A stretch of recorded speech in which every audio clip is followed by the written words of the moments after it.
Aisha Thompson lived with her mother in a small apartment on the west side of Chicago. The building was old and a bit worn, but it felt like home. From a young age, Aisha understood that life would not always be easy. Her mother worked 2 jobs, cleaning offices by day and waiting tables at a diner by night. Even though money was tight, Aisha's mother made sure her daughter always had what she needed. Aisha's favorite part of the week was Saturday mornings, when she and her mother shared a simple breakfast before her martial arts class. Those moments at the kitchen table, sipping hot tea and eating toasted bread, felt warm and safe, a small island of comfort in a busy, sometimes harsh world. When Aisha was 6 years old, her mother noticed how easily she fell and got back up again. She thought, maybe Aisha would like to learn how to protect herself and grow stronger. So she signed her daughter up for a martial arts program at the community center just a few blocks away. Aisha's first day at the dojo felt like stepping into a new world. The walls were lined with mirrors, and colorful belts hung from hooks. The air smelled faintly of sweat and rubber mats. A tall instructor greeted her with a respectful bow and guided her to a small group of other children, all dressed in crisp white uniforms called giz. At first, Aisha felt nervous. She was much smaller than the other kids, and her GI sleeves kept slipping down her arms. But when the instructor demonstrated a simple defensive move, how to block a gentle push and swing a kick, Aisha's eyes lit up. She knew immediately that she wanted to learn more. Over the next few years, Aisha taught herself how to focus. Her instructor, Sensei Kim, was kind and patient. He encouraged every student to try their best, no matter how many times they made a mistake. Aisha practiced basic punches, stances, and falls.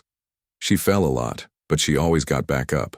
Her mother often watched from the edge of the mat, proud that her daughter was so dedicated. Meanwhile, Aisha's friends at school did not know about her weekend training.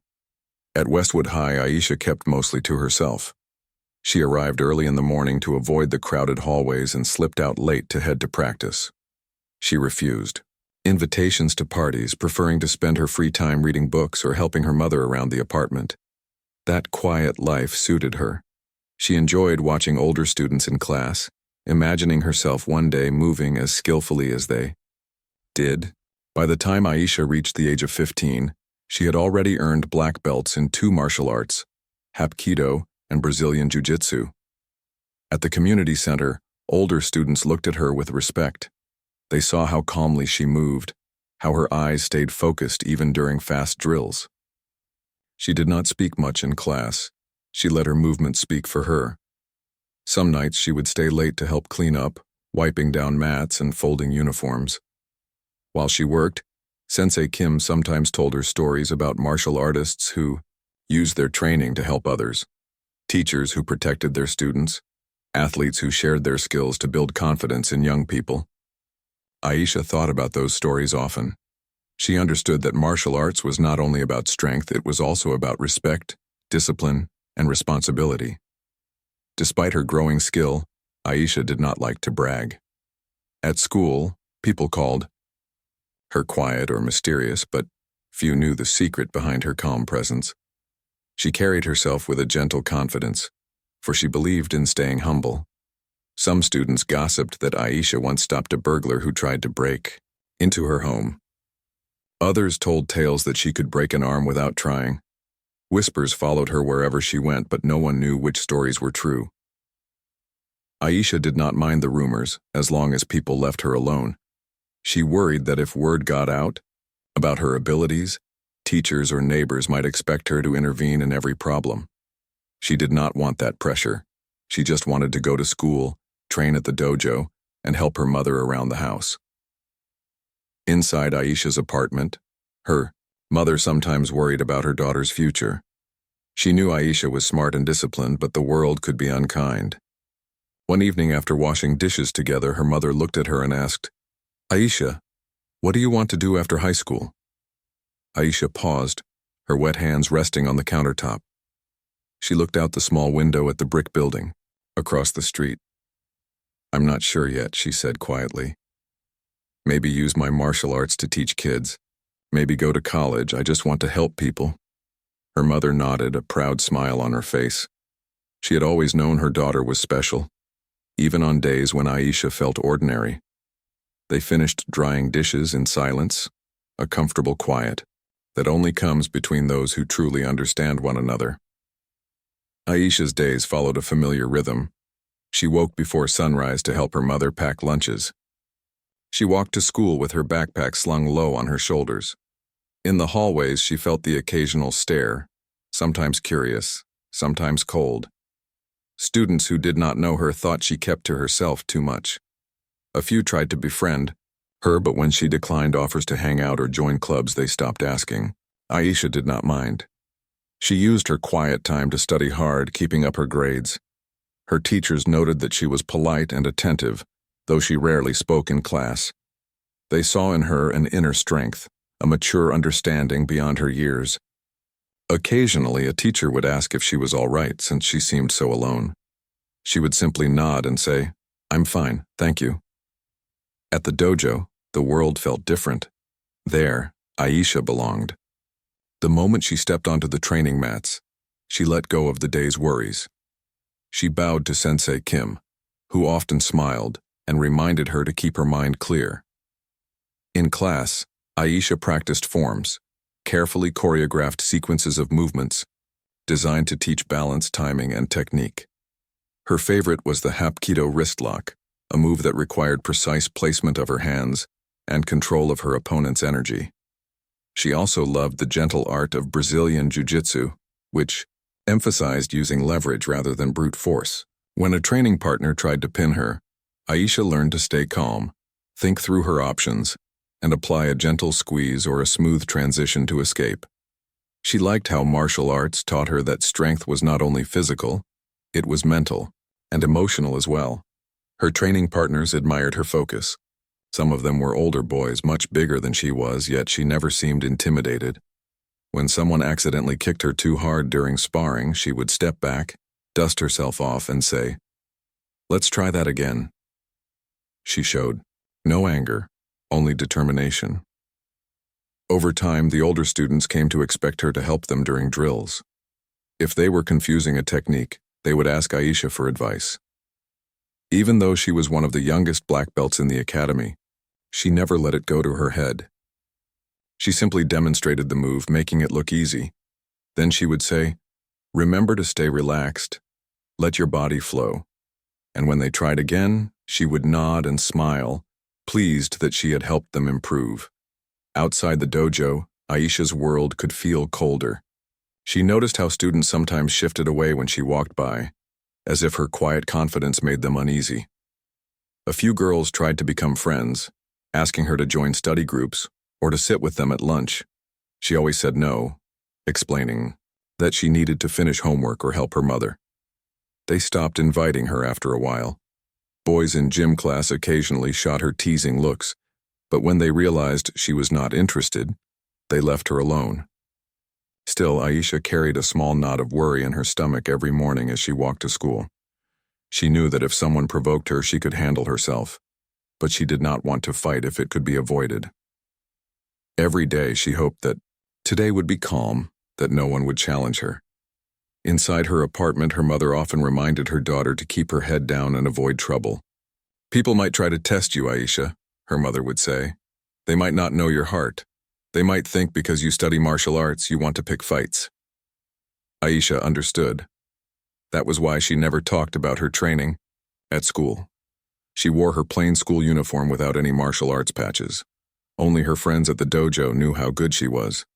Her mother believed martial arts would give Aisha confidence and respect. She did not want it to become a burden. So every night when Aisha returned from training, they reviewed the day's events over a simple dinner of rice and vegetables.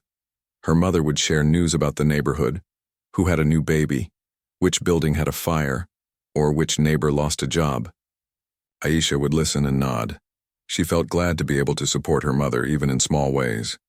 On weekends, Aisha sometimes helped Sensei Kim by teaching young children the basics of martial arts. She would kneel beside a 5-year-old who could barely tie his own belt and show him how to make a strong stance. She used simple words: feet apart, knees a bit bent, back straight, breathe in, breathe out. The little boy would giggle when he nearly fell over, and Aisha would laugh with him, helping him regain balance. She felt at peace when she taught. She knew those children saw her as someone kind, patient, and strong. She did not mind if they thought she was quiet. They only knew her as the girl who helped them learn. In those moments, Aisha realized something important. Being strong did not mean showing off. It meant guiding others, offering support, and standing firm in kindness. Aisha woke before the sun rose, the sky still wrapped in darkness, but she felt wide awake. Her thin blanket fell off her legs as she sat up on her small bed and stretched. The single light bulb on the ceiling flickered for a moment before settling into a steady glow. In the quiet of the apartment, she heard her mother's soft breathing in the next room, where her mother slept on a worn cot. Aisha's stomach rumbled. It was Thursday, which meant she would have only a simple breakfast of toast and tea before heading off to school. She slipped into her jeans and a plain sweatshirt, careful not to wake her mother, and made her way to the tiny kitchen. On the old gas stove, a small kettle began to hiss as it heated water. Aisha measured 2 slices of bread, put them in the toaster, and waited until they popped up, browned and crisp. She sat at the small table, letting her bare feet touch the cold linoleum floor, and poured tea into a chipped mug. She spread a thin layer of margarine over the toast and took a bite. Even though the breakfast was simple, it gave her strength for the morning ahead. After eating, Aisha glanced at the clock. 6:45 a.m. Soon she would have to leave for the bus that picked her up at 7:15. She washed her dishes, dried them with a threadbare towel, and filled her backpack with textbooks. Before she could leave, she knelt beside her mother's cot and gently shook her shoulder. "Mom, I'm going to school," she whispered. Her mother stirred, opened one eye, and smiled sleepily. "Have a good day, Aisha. Remember, walk carefully on the way back." Aisha nodded and kissed her mother's forehead. The cool air of the hallway greeted her as she closed the apartment door behind her, the latch clicking softly. Outside, the streetlights still cast long shadows on the cracked pavement. Aisha walked quickly, her backpack snug against her shoulders. She kept her head down, her hood pulled up to avoid attention. A few neighbors waved. She gave them a quick nod. When she reached the bus stop, 2 older students waited ahead of her. One glanced at Aisha, lifted his chin, and looked away.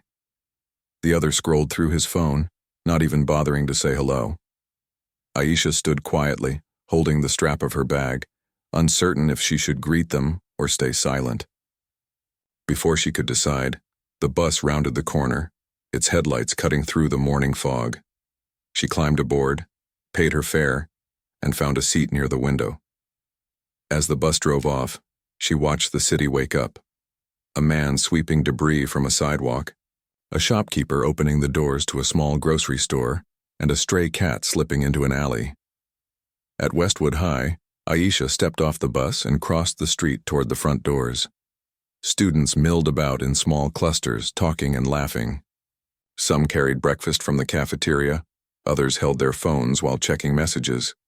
Aisha tried to move quickly through the crowd, but a backpack snagged on her sleeve, nearly pulling her to the ground. She murmured a quiet apology and kept walking. The moment she reached her locker, a boy bumped into her from behind. "Watch it, Ninja," he sneered, laughing with his friends. Ninja. Another nickname she despised because it reminded her of her skill but also suggested that she could be sneaky or strange. Aisha ignored him, locked her locker, and hurried toward her classroom. Inside her classroom, the lights were bright and the chatter was loud. A group of girls sat at the back, arranging their makeup before the bell rang. A couple of boys tossed a football-like wad of paper from desk to desk. Aisha slid into her seat in the second row near the window. She placed her books on the desk and put her head down, pretending to rest for a moment. She closed her eyes and counted slowly to 10, focusing on her breathing to calm the nerves that sometimes rose when she entered the school building. After a minute, she straightened up, took out her notebook, and prepared for the day's first lesson. Algebra. The algebra teacher, Mr. Simmons, was already writing equations on the board, his voice clear. Aisha was good at math, so she paid close attention, jotting down notes. Still, her mind wandered to the martial arts class she would attend later. Today they would be practicing self-defense drills, and she felt both excited and anxious. She loved training, but she worried about how her classmates at school would react if they ever saw how skilled she was. She scratched a small circle on her notebook margin and refocused on the quadratic formula Mr. Simmons was explaining. As the morning passed, Aisha moved from algebra to English, then to history. At each class, she sat quietly, answering questions, only when called upon. Her teachers appreciated her polite demeanor and solid grades. No one suspected that beneath her calm exterior was a teenager who could disarm an opponent twice her size. At lunch, Aisha took her tray, rice, chicken, and steamed vegetables, and sat at a small table by herself near a window. She ate slowly, watching students go by outside on the courtyard. A few glances from others appeared curious, but most looked right through her as if she were invisible. She did not mind. She often preferred to sit alone, using the time to review her notes for later classes or to plan a practice routine for martial arts. After lunch, Aisha had gym class. She changed into her plain t-shirt and shorts, careful to tuck her hair behind her ears. When she joined her classmates on the field, the gym teacher, Coach Reynolds, blew his whistle and started dividing students into teams for a light game of soccer. Aisha was not athletic in the traditional sense. She often preferred controlled movements on the mat over running long distances. But she was stronger than most people realized. When a larger boy kicked the ball too close to her, she trapped it with skillful precision, sending it back to her teammate with a gentle tap. Few noticed her skill. After several minutes, the game became rougher. One boy tripped her intentionally, but Aisha rolled to the side, got up quickly, and jogged away without looking back. No one said anything. By the time the class ended, she felt tired and hungry again. The afternoon brought one final class, chemistry. As students filed into the lab, Aisha chose a seat near the front. She put on safety goggles and picked up her lab book. Today the class would mix chemicals to test pH levels. When the experiment began, she carefully measured each liquid, her steady hands showing precision. The lab partner next to her knocked over a beaker, and Aisha helped him clean the mess before any damage was done. Her partner mumbled thanks under his breath and focused on the next step. After the bell rang, Aisha gathered her things and headed to her locker to change back into her regular clothes. The hallways were crowded, and a boy brushed past her, nearly knocking her books to the floor. She reached quickly to catch them, but he only laughed and moved on. Aisha ignored him and continued to her next destination, the community center for martial arts practice. Outside, the sun had dipped lower in the sky, sending long shadows across the pavement. Aisha arrived at the community center 10 minutes early, slipping inside the familiar doors and hanging her jacket in the corner. The dojo was quiet now, sunlight streaming through high windows and landing on the smooth mats. She took a deep breath, inhaling the faint scent of sweat mixed with the fresh smell of the wooden floor. Soon, the other students arrived. They greeted Sensei Kim with respectful bows, then bowed to Aisha as she entered the mat area. She nodded in return, feeling a warm sense of belonging. Sensei Kim's voice was calm as he explained today's lesson, practicing escape techniques from a choke hold. Aisha watched his demonstration closely, how to shift her weight, how to bend her body to slip free, and where to place her hands to push against an attacker's arm. He emphasized calm breathing and clear thinking over brute strength. Aisha followed his instructions, practicing each movement slowly. When a larger boy wrapped his arms around her neck during a drill, she relaxed her shoulders, stayed calm, and used her hips to shift his balance before twisting out of the hold. The boy stepped back, surprised at how quickly she moved. The rest of the class watched, impressed. Aisha continued to practice, repeating the movements in her mind until they felt as natural as breathing. After an hour of drills, Sensei Kim said, "Break," and the students sat in a circle on the mats taking sips of water. Aisha wiped sweat from her forehead with a small towel and looked around at her classmates. Some teased each other playfully. Others stretched their legs. Two boys whispered close enough for her to hear. "She's too good," one said. "It's not fair." The other nodded. "Yeah, she's like a machine." Aisha stayed quiet, her heart beating faster. She wanted to speak up, to tell them she only did what she had learned, but she stayed, silent.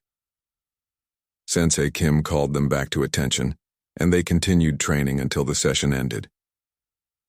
On her walk home that evening, Aisha's mind replayed the day's events. She thought about the boy who had called her ninja at school and how she ignored him. She thought about the gym class and the partner she helped in chemistry. She thought about how calm she felt on the mat, even when others tried to challenge her. As she rounded the corner toward her apartment, her backpack heavier than usual, she noticed the alley where a fight could happen. She tried not to think about it. She just wanted to get home, eat dinner, and finish her homework before bed. When she walked in, her mother called out from the kitchen. The smell of rice and chicken filled the room.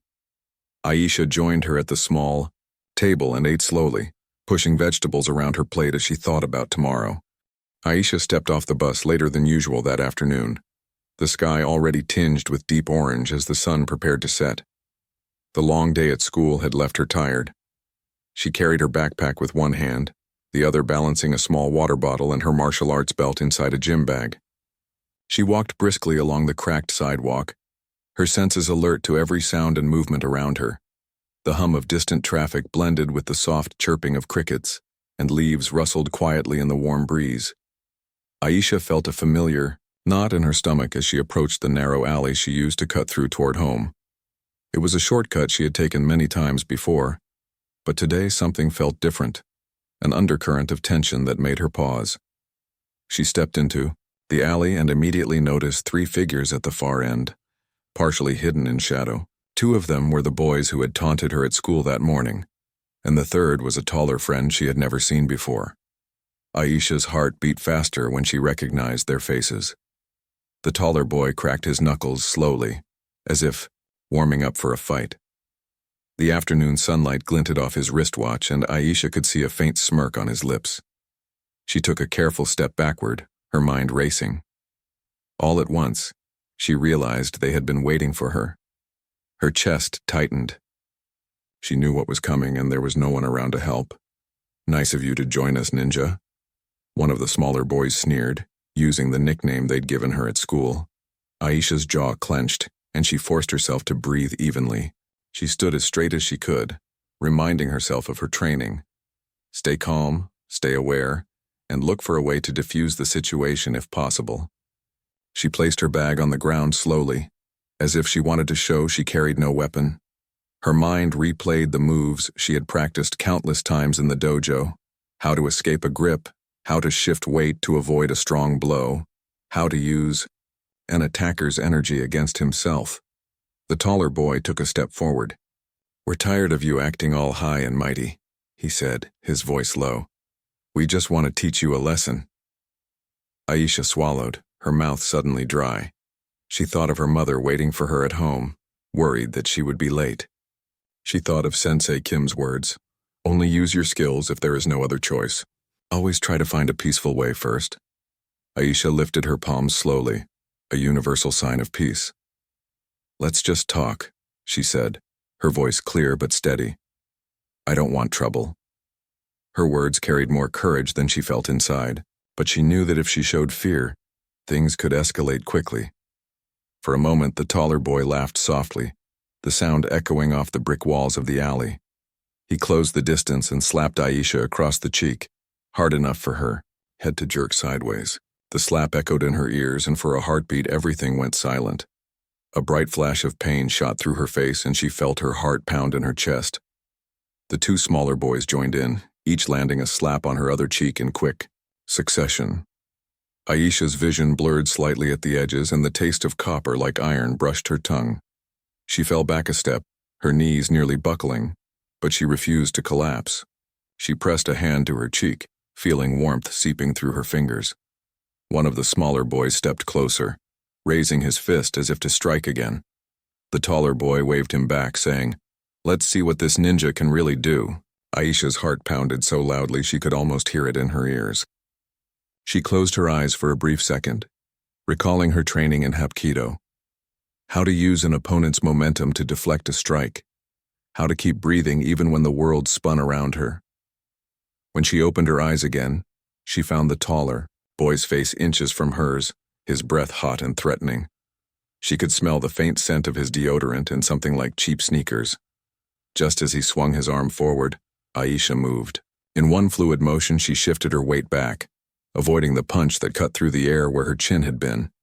She dipped low, bending her knees, and sidestepped to the left. The taller boy's arm missed her entirely and flew past her shoulder. She rose quickly, using her left hand to grab his wrist. In that same instant, she pivoted her hips, bringing her right leg around in a swift, circular sweep. She blocked his balance, and the boy's feet slid out from under him. His legs collapsed beneath him, and he hit the alley floor with a muffled thud. The shorter boys watched, stunned, as the taller boy lay on his back, coughing as he tried to sit up. Aisha stood over him, her breathing steady but her body coiled with adrenaline. She let go of his wrist and took a step back, creating distance. She raised both hands, open-palmed, to show she was not looking for a fight. The taller boy scrambled to his feet, wiping dust and pebbles from his jeans. His eyes blazed with anger, but he did not move toward her again. Instead, he backed away a little, glancing at his friends as if expecting them to come to his aid. The two smaller boys hesitated, their confidence shaken by the sudden reversal. They edged closer to the alley wall, uncertainty in their posture. "Stop it," Aisha said quietly, her voice calm but firm. "I don't want to hurt you, just leave." The boy on the ground coughed again, then glared at her and spat on the ground near her feet. The two smaller boys exchanged nervous glances. Aisha felt a flicker of worry that they might try something unpredictable, but she held her ground. She had trained for moments like this, to stand her ground, to protect herself without losing control. She remembered her sensei's words. Use only the force you need. Stay respectful even to an opponent. After a moment of tense silence, the taller boy straightened up, shook his head as if clearing away embarrassment, and said, "Let's go." He nudged the two smaller boys, and they backed away together, but none of them tore their eyes from Aisha. As they passed her, one muttered, "You got lucky," but his voice lacked conviction. Aisha watched until they disappeared from sight around the corner. Only when she was sure they were gone did she let herself exhale the breath she had been holding. She sank to her knees, placing a trembling hand on the rough pavement. Her cheeks burned, not just from the earlier slaps but from the sudden rush of adrenaline. She took a deep breath, closing her eyes and counting slowly to 5. She reminded herself of her training again. Stay calm, assess, and only then move. When she opened her eyes, she noticed a thin line of blood at the corner of her mouth where she had bitten her lip as she moved. She felt a dull ache on her cheek but knew it would fade. Carefully, she brushed her fingers across her cheek and felt warmth there, a reminder of how real danger could be. But she also felt a sense of relief. She had defended herself without letting anger take over. She had used exactly the right amount of strength to protect herself and no more. Aisha stood, gathering her things with slow, deliberate movements. She wiped her bloodied lip with the back of her hand and tucked a stray lock of hair behind her ear. The alley felt suddenly empty and still, except for the echo of footsteps that belonged to no one present. She listened for a moment. Silver, motorcycle helmets in the distance revving, a dog barking somewhere on the block. She shook her head, trying to dispel lingering tension, and turned away to walk the rest of the way home. On her way out of the alley, she noticed a crumpled leaf and picked it up, studying its curled edges in the fading light. The world seemed quieter now, as if holding its breath. Each step she took toward home felt weighted with thought. She thought of her mother's warning. Walk carefully on the way back. She had done more than walk. She had defended herself. She wondered what her mother would say when she found out. Would she be proud? Worried? Aisha felt both emotions at once. As she reached the corner where the alley met the main street, she paused again and looked behind her. No sign of the boys. She began to walk more slowly this time, her eyes open to everything. The flickering, street lights, the gentle sway of tree branches. even the small crack in the pavement where grass sprouted. She wanted to remember that the world still held beauty after something scary had happened. When she emerged onto the busier street, she blended into the soft glow of passing cars and the chatter of people heading home after a long day. The bruises on her cheeks were hidden by her hair, and her simple sweatshirt disguised the slight tension in her shoulders. By the time she reached her apartment building, night had settled over the neighborhood. The windows were dark, except for a few where warm light spilled out. Aisha climbed the steps to her front door and fumbled with her keys. Her hands shook slightly, but she managed to unlock the door and slip inside quietly. The living room was dim, the only light coming from a small lamp on a side table. She glanced toward the bedroom where her mother slept and took a deep breath. In the kitchen, she poured herself a glass of water and rinsed away the taste of blood. She opened the fridge, found a small container of leftover rice, and warmed it in the microwave. She ate slowly, legs folded beneath her on a stool. The familiar hum of the refrigerator and the scent of cooked rice grounded her.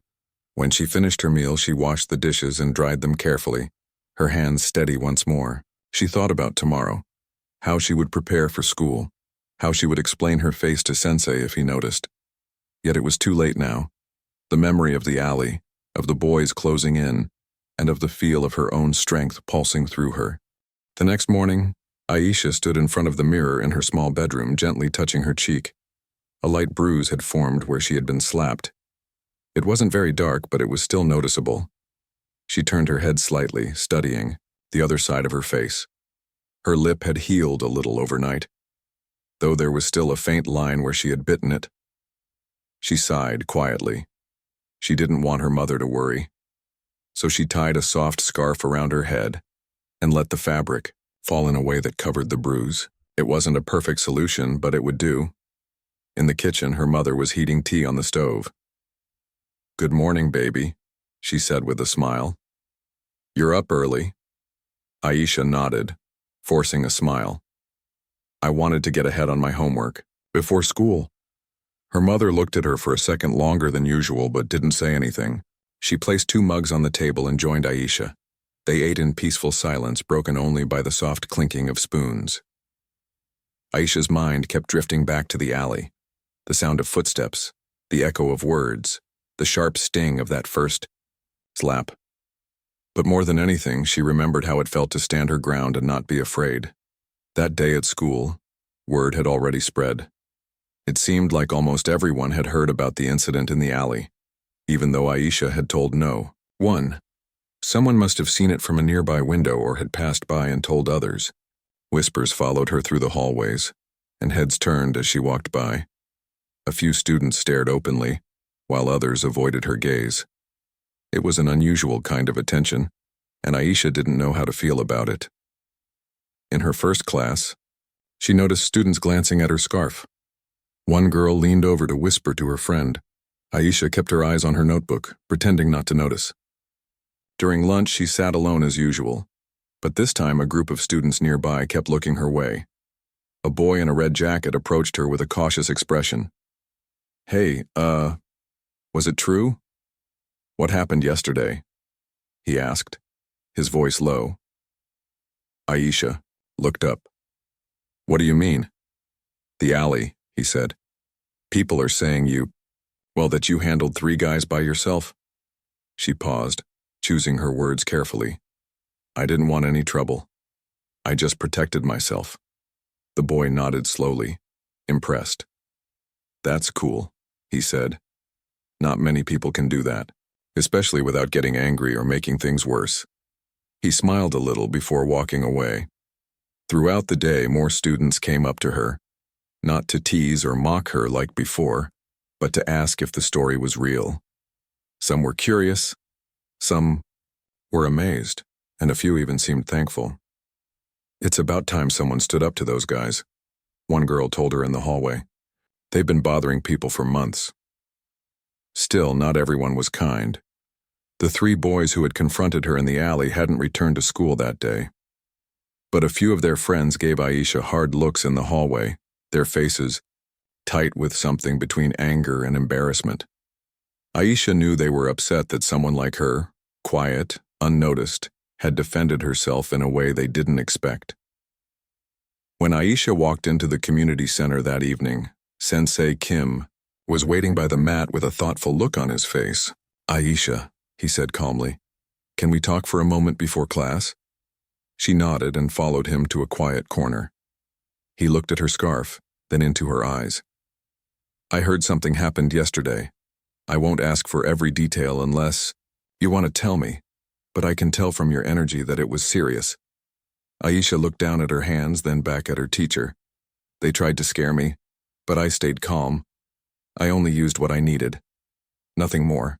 Sensei Kim nodded slowly, his expression proud but solemn. "That's what training is for. Not to show off, not to win, but to protect, to stay balanced. I'm proud of you." Aisha felt a lump in her throat, but she swallowed it down and bowed her head. "Thank you, Sensei." That night class was different. The other students treated Aisha with even more respect. Some looked at her with new admiration. A few came up after class and asked if she could help them with their movements, and she did, calmly, kindly, just like she always had. But now, they saw her differently. Not as the quiet girl in the corner, but as someone strong. Not because she had fought, but because she had done so with grace and control. Over the next few weeks, things at school slowly changed. The teasing stopped. Even the whispers faded. Teachers started noticing how disciplined and focused Aisha was, and a few asked if she would consider helping with after-school programs. Her chemistry teacher asked if she'd like to tutor younger students. A counselor even invited her to speak at a student leadership meeting. At first, Aisha hesitated. She wasn't used to being in the spotlight, but then she thought about the girls who used to sit alone like she did. Maybe they needed someone like her to remind them they were not weak just because they were quiet. So, she agreed. And when she spoke at the meeting, she didn't mention the fight. She talked about confidence, about respect, and about how martial arts had taught her to stay calm in tough moments. Students listened carefully. A few nodded along. And when she finished, there was quiet clapping. Not loud, not wild, but full of meaning. At home, her mother eventually noticed the bruise, despite Aisha's careful scarf and quiet behavior. One evening, she sat across from her daughter, holding a bowl of warm soup, and asked gently, "You didn't want to tell me, did you?" Aisha shook her head. "I didn't want you to worry." Her mother looked at her for a long moment, then reached across the table and held her hand. "I worry because I love you," she said. "But I'm proud too. You stayed true to yourself. That's what matters." Aisha smiled softly. That night, she sat at her desk and opened her journal. She wrote about what happened in the alley, not to relive it, but to remember the lesson. She wrote about strength, not the kind shown with fists, but the kind that comes from patience and discipline. She wrote about her dreams of one day opening a martial arts school for kids who didn't feel strong yet, kids like she once was. The world hadn't changed overnight. Some students still looked at her with curiosity. Some still whispered when they thought she couldn't hear. But now, those whispers didn't bother her. She had found her balance. She had faced fear, stood tall and walked through it. She had protected herself without hurting anyone more than necessary. And most importantly, she had shown others what quiet strength really looked like. In the days that followed, Aisha continued her routines, school, training, helping her mom. But inside her, something had shifted. She had proven to herself that she didn't need to shout or fight to be powerful. She just needed to stay grounded, stay kind, and never forget who she was.